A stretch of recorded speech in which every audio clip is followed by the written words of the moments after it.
नमस्कार दोस्तों, स्वागत है आपका अपने चैनल मिस्टर एसपी क्लास पर। दोस्तों, आज की जो वीडियो कॉन्फ्रेंस होनी थी कौशल रोजगार निगम की, वो कंप्लीट हो चुकी है अभी, ठीक है। और लगभग 1 से 1.5 घंटा दोस्तों वो जो है वीडियो कॉन्फ्रेंस चली है। अब उसमें क्या क्या डिस्कशन हुए, क्या क्या सवाल जवाब हुए, उसको मैं जल्दी जल्दी से आप लोगों को बता देता हूं, ताकि वीडियो थोड़ा सा छोटी बने, ठीक है। कम से कम समय बताने की कोशिश करूंगा और लास्ट में आप लोगों को एक अच्छी खबर भी दूंगा, ठीक है। तो सबसे पहले ये जान लेते हैं क्या क्या उसमें बातचीत हुई है। सबसे पहले पॉइंट जो वहाँ पर डिस्कस किया गया वो था जो अटेंडेंस अप्रूव्ड का, ठीक है। तो अभी तक ये बताया गया उसमें कि जितनी भी अटेंडेंस दोस्तों भेजी गई है अभी तक उनको इनवॉइस उनका मोस्टली का तैयार हो चुका है। यानी कि जितने भी डिपार्टमेंटों ने अटेंडेंस भेजी है, हालांकि बहुत कम ने भेजी है, लेकिन जितने उन्हें भी भेजी है उनका जो है इनवॉइस तैयार हो चुका है। यानी कि सैलरी से रिलेटेड जो स्लिप है एक तरह से वो तैयार हो चुकी है, ठीक है। बहुत सारे एक तो फिर दूसरा जो सवाल था वहां पर एक ये भी था कि जो है जो अकाउंट वेरिफिकेशन का जो काम है वो चल रहा है, ठीक है।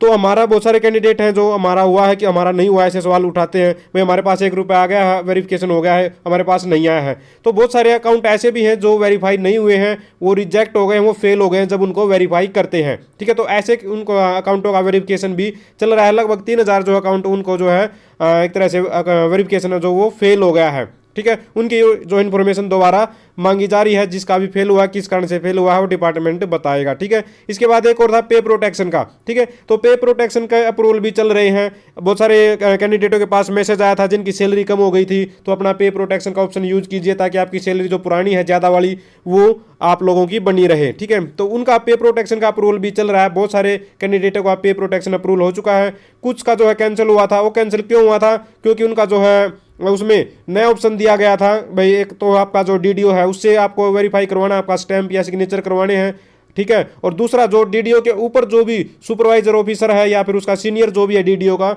उससे के भी साइन और स्टैंप वगैरह जो है वो करवानी है, इसलिए उनको रिजेक्ट किया गया था। तो अब 2 अधिकारियों से, एक तो डीडीओ से, ठीक है, आपका जो पे प्रोटेक्शन का ऑप्शन है उसके बारे में बात कर रहा हूं, एक तो जो आपका डीडीओ है वो, और एक जो आपका डीडीओ के ऊपर जो भी सीनियर अधिकारी है उसके भी सिग्नेचर स्टैंप होगी, उससे भी अप्रूव करवाने हैं, तब जाके आपका पे प्रोटेक्शन लागू होगा। एक इस विषय में भी बातचीत वहां पर हुई है, ठीक है। उसके बाद अगला एक और हुई थी, अभी तक बहुत जो है अटेंडेंस वगैरह की जो परेशानी चल रही है, कई कर्मचारी लगा नहीं पा रहे हैं, ठीक है। तो बहुत सारी जो परेशानियां है वो विभागीय लेवल पर है दोस्तों, न कि कौशल रोजगार निगम के लेवल पर है। बहुत सारे कर्मचारियों को काम करना ही नहीं आ रहा है, जो जिसको जिम्मेदारी सौंपी गई है वो काम न करके लो लेवल के जो है कर्मचारी वो काम कर रहे हैं और वो लगातार परेशानियां खड़ी कर रहे हैं। इसलिए बहुत सारी जो है परेशानियां खड़ी हो गई हैं, जिस वजह से उन सभी को सॉर्ट आउट करना पड़ रहा है और समय लग रहा है। इसके बाद ईपीएफ और ईएसआई वगैरह जो अकाउंट जिनके पास नहीं है, उनका ईएसआई और ईपीएफ वगैरह का जो अकाउंट खुलवाना है, जो काटना है, वो सारा का सारा काम दोस्तों कौशल रोजगार निगम स्वयं करेगा, जिस भी कर्मचारी के पास नहीं है।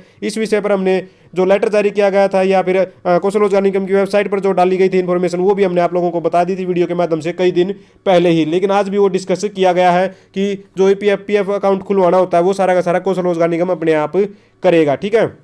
इसके बाद एक और था कुछ छुट्टियों से रिलेटेड था। छुट्टियों के बारे में भी पूछा है बहुत सारे जो है डिपार्टमेंटों ने। तो फिर से जो है जो सीओ साहब उन्होंने यही बात बोली है कि 10 सीएल है और 10 मेडिकल लीव है, जो उन्होंने अपना जो पॉलिसी डॉक्यूमेंट बनाकर भेज रखा है उससे अप्रूव्ड हो जाएंगी तो वो इतनी ही लागू हो जाएंगी। बाकी आगे से जो भी आएगा वही लागू होगा। लेकिन अपनी तरफ से इन्होंने 10 सीएल और 10 मेडिकल लीव के लिए आगे भेजा हुआ है कि इनको अप्रूव्ड कर दिया जाए, ठीक है। इसके बाद जॉब रोल के बारे में भी बातचीत हुई थी कि बहुत सारे जॉब रोल वहाँ पर है ही नहीं, बहुत सारे कर्मचारी जो है वहाँ पर रजिस्ट्रेशन नहीं करवा पा रहे हैं।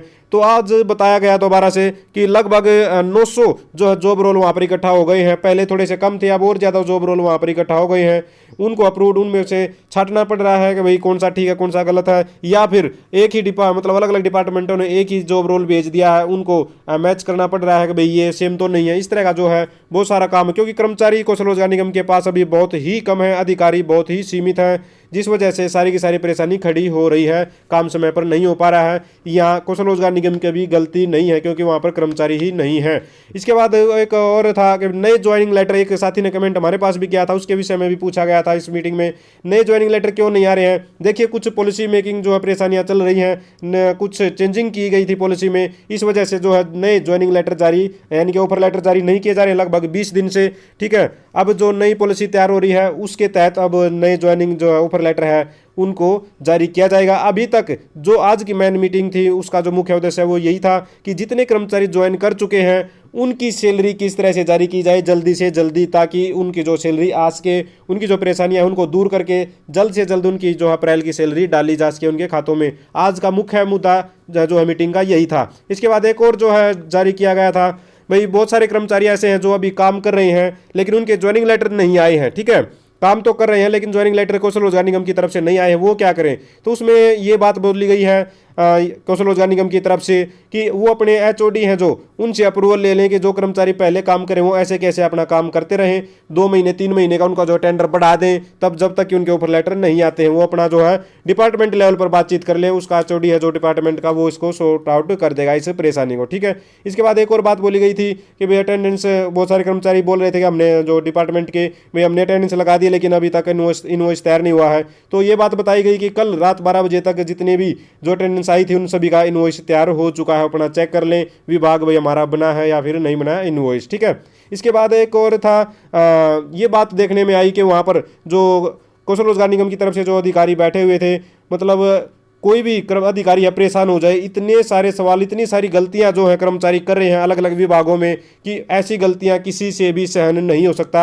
आज बल्कि मीटिंग में उन्होंने काफ़ी मतलब एक गुस्सा भी एक तरह से दिखाया कई कर्मचारियों पर भी, किस तरह से ऐसी गलतियां हो सकती हैं, आप लोग मतलब इतनी ढिलाई से कैसे काम कर रहे हैं कि इतनी सारी परेशानियाँ खड़ी हो रही हैं और लोग परेशान हो रहे हैं, आपके जो कर्मचारी हैं वो परेशान हो रहे हैं, क्योंकि आप वो विभागों में जो कर्मचारी काम करें उनको ज्ञान ही नहीं है, उनको नॉलेज ही नहीं है किस तरह से काम करना है, और उसकी वजह से नई नई परेशानियाँ खड़ी हो जाती है। फिर उनको उन परेशानियों को सोल्व करने में और ज़्यादा टाइम लगता है, और ज़्यादा टाइम लगता है तो फिर जो कर्मचारी परेशान होते हैं, अधिकारी परेशान होते हैं, कौशल रोजगार निगम के पास परेशानियों का ढेर लग जाता है, उनको सॉर्ट आउट करने में समय लग जाता है। इस तरह की परेशानियां भी चली हुई हैं, ये बात भी सामने आई थी।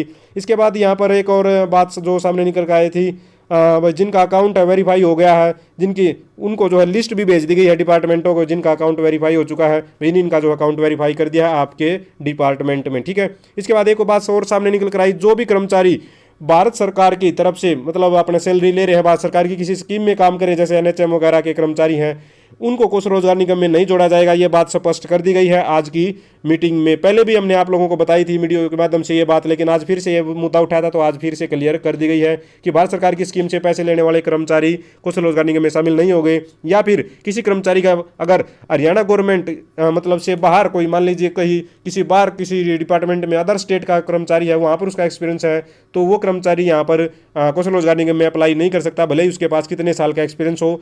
एक्सपीरियंस सिर्फ हरियाणा गवर्नमेंट का ही होना चाहिए, ये बात भी क्लियर कर दी गई थी। इसके बाद एक और जो पॉइंट निकल कर सामने था अंडर क्वालिफिकेशन का, ठीक है, और एसईटीसी से रिलेटेड था जो परेशानी चल रही है भाई। अंडर क्वालिफिकेशन है बहुत सारे कर्मचारी, पहले वो हो सकता है 8वीं पास है लेकिन अब क्वालिफिकेशन 10वीं पास हो गई है, तो उनके बारे में भी अभी पॉलिसी मेकिंग की जो इशू चला हुआ है उसके बारे में भी जल्द ही डिसीजन लिया जाएगा, उनका क्या कुछ किया जाए जिनके पास पूरी क्वालिफिकेशन नहीं है कौशल रोजगार निगम के हिसाब से। और एसईटीसी से रिलेटेड है जो ये भी इशू जो अंडर प्रोसेस है चला हुआ है भाई, आपका क्या कुछ करना है। आप जब तक नए जो कर्मचारी हैं जिनको जब तक ज्वाइन नहीं करवाएंगे उनको एसईटीसी नहीं दे पाएंगे, तो उनको क्या कुछ करना है तब तक ये बात बोली गई है। तो उनके लिए भी यही बात बोली गई थी कि जो है एचओडी है जो डिपार्टमेंट का, वो अपना उनकी जो है समय बढ़ा दे, ठीक है, कर्मचारी का 2-3 महीने जब तक ये जो परेशानी सोल्व हो जाएगी, इस पर बातचीत चल रही है, ठीक है। इसके बाद कोर्ट केस वालों की भी बातचीत उठी थी।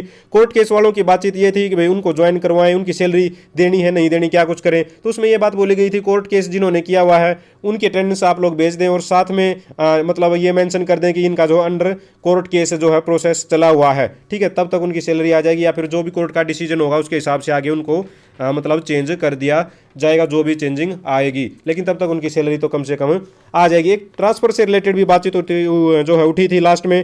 ट्रांसफर नहीं हो गया अभी तक, ट्रांसफर की कोई भी पॉलिसी नहीं है, जैसे ही आगे चलकर कोई पॉलिसी आएगी तो जरूर बता दिया जाएगा। अभी तक जो जहां पर जिस डीडीओ के अंडर में उसका जो है जो offer letter, joining offer letter जो है जारी किया जा रहा है, वहीं से उसकी सैलरी बनेगी। अगर वहां पर उसने ज्वाइन कर लिया तो ट्रांसफर का उसके बाद कोई भी ऑप्शन कौशल रोजगार निगम में अभी तक नहीं है, ठीक है। तो ये सारे के सारे सवाल थे। 1.5 घंटे की मीटिंग थी लगभग, उस 1.5 घंटे के दौरान ये 15-20 जो मुख्य मुख्य बातें थी वो निकल कर सामने आई थी। इसके बाद लास्ट में आप लोगों को जो बता दूं, उस वीडियो कॉन्फ्रेंस की जो कंप्लीट वीडियो है जो 1.5 घंटे की, ठीक है, उसमें 1.5 घंटे में से ये मान लीजिए 50 से 55 मिनट तो वैसे ही है, उसमें कुछ है ही नहीं, बातचीत नहीं है, वैसे ही सिंपल चली हुई है। उसमें दूसरे कर्मचारी ऐसे आपस में बातचीत कर रहे हैं, वो आपको देखने के लायक ही नहीं है। लास्ट का 1 घंटा जो उसके जो है वो वीडियो हम पूरी तरह से डाउनलोड करके आप क्या जो अगर आप उसको देखना चाहते हैं हम अपने टेलीग्राम चैनल पर डाल देंगे।